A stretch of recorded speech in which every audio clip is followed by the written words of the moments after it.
நான் ரொம்ப மிஸ் பண்ணுவோம். நிறைய நேரங்களில் பிள்ளைங்க ஞாபகம் வந்துச்சுன்னா ரொம்ப கஷ்டமாக இருக்கும்.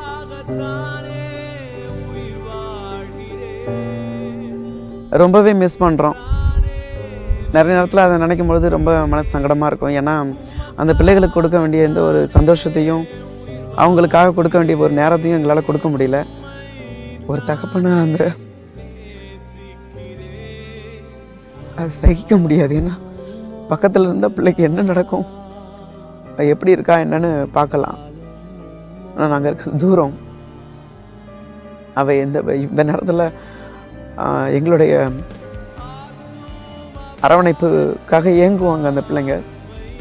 ஆனால் அந்த எந்த நேரத்துலையும் அது எங்களுக்கு சாத்தியமே கிடையாது. நாங்கள் போக முடியாது. அது கஷ்டமாக இருக்கும். அது வலி. அதை சொல்கிறதுக்கு வார்த்தைகள் கிடையாது.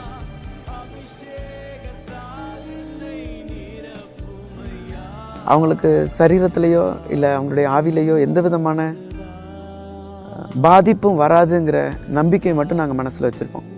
அந்த நம்பிக்கை தான் அவங்க தூரத்தில் இருந்தாலும் நாங்கள் தூரத்தில் இருந்தாலும் எங்களை நடத்துது. மறுபடியும் நாங்கள் அவங்கள சந்திக்கும் பொழுது அவங்கள நல்ல நிலைமையில் பார்ப்போம் அப்படிங்கிற ஒரு நம்பிக்கை.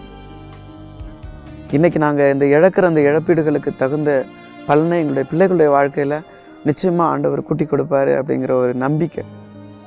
நிச்சயமாக கடவுள் கொடுப்பாரு. அந்த நம்பிக்கையினால் அந்த நேரங்களெல்லாம் எங்களுடைய மனசை நாங்கள் கல்லாக்கிக்கிட்டு இருந்துக்குவோம். அவ்வளோதான், வேற எதுவும் செய்ய முடியாது. வாழ்ந்தாலும் இயேசுவுக்கா, மரித்தாலும் இயேசுவுக்கா. நான் வாழ்ந்தாலும் இயேசுவுக்கா,